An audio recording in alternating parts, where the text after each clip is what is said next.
السلام عليكم ورحمة الله تعالى وبركاته أصدقائي.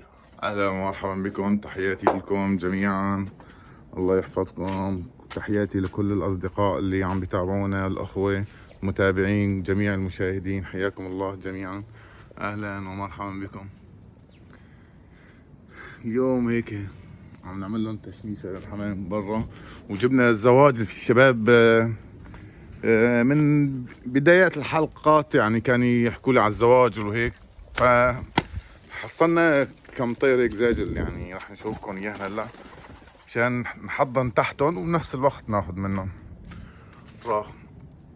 اهلا ومرحبا بجميع الاخوه والاصدقاء، حياكم الله، تحياتي لكم جميعا. هاي سلام خاص كمان لاخوتنا واصدقائنا واللي عم بيسألوا عنا، بيضلوا بيطمن علينا، أصدقائنا من كردستان بالعراق، حياكم الله، تحياتي لكم جميعا، ولكل الشعب العراقي ولكل الشعب العربي، لكل المتابعين والمشاهدين، حياكم الله جميعا. محمية الطيور الشامية في ألمانيا برلين، حياكم الله. رح نعمل لكم فيديو هيك ما نطوله، تفرج.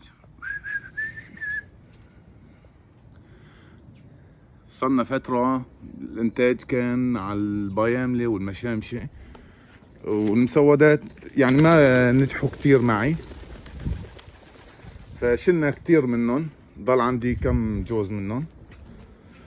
وطبعا أغلب الشباب اللي شافوا الطيور ما كانوا بهالكترة، هدول المشامش، هدول الزرو والبياملة ما شاء الله، يعني صار في دفعة وألوان مختلفة، شايفين الأحمر، أصفر، الأزرق، هاي البياملة ومشامش، هدول النوعين اللي أنتجنا منهم واشتغلنا عليهم، ما شاء الله الحمد لله إنتاج حلو وجميل.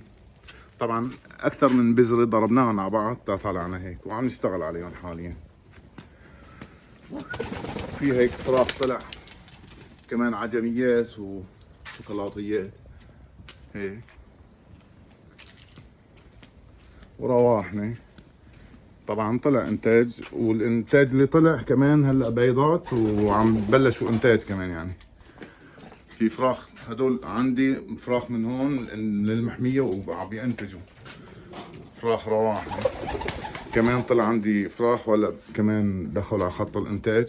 رح اشوفكم الزواجل للشباب اللي طلبوا مني الزواجل بالعراق، واهلنا وحبايبنا، تحياتي لكم. لكل مين طلب نصور له الزواجل في المانيا. هي الزواجل يعني خبيرين بالزواجل المضبوط، واللي بيربوا الزواجل يعني بيعرفوا هي الانواع وهي يعني القدرات على الطيران والسباقات.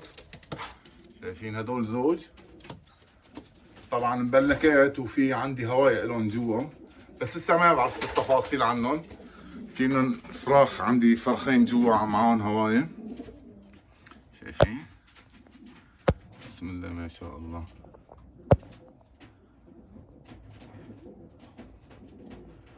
هاي هيك نحن ما بعرف بلدنا كنا نسميه بلجيكي، هاد اللي هيك، وهذوك الزواج العادية ما بعرف، الشباب يكتبوا لنا اللي بيحوا الزواجل، المربين الزواجل عن هالطيور هاي حسب خبرتهم. انا ما لي خبره بالزاجل، يعني ما ربيت زاجل، في ناس هواة اختصاص زاجل يعني.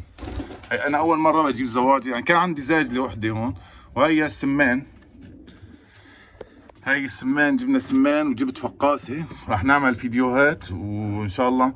انا مكاني صغير وكنا نصور، واكثر الانتاج يعني يروح هون وهون، وكل الشباب بيعنا وبيعنا ومن هون ومن هون، يعني نضطر احيانا ما ننزل فيديوهات نخلص انتاج وناخذ لنا اللي بدنا اياه ونظبط، وظروف واحوالنا والحياه، يعني ان شاء الله خير هيك. كل ما صح لنا بنسوي فيديو، وطبعا بس ننتقل نلاقي مكان اكبر من هيك، مزرعه كبيره نحسن نعيش فيها، نشتغل نربي اصناف عديده من الحيوانات ونعرفكم عليها، وطرق التربيه. طبعا اي شيء كمان نحن مبتدئين، نعمل ابحاث ونعمل كل الإجراءات المطلوبة لتربية الحيوانات، ونسأل خبراء ونعالم، وإن شاء الله التوفيق من الله. تحياتي لكم. وعنا إنتاج من أجمل شيء طلع المشامشي، عني نوعين بشتغل عليهم. هاي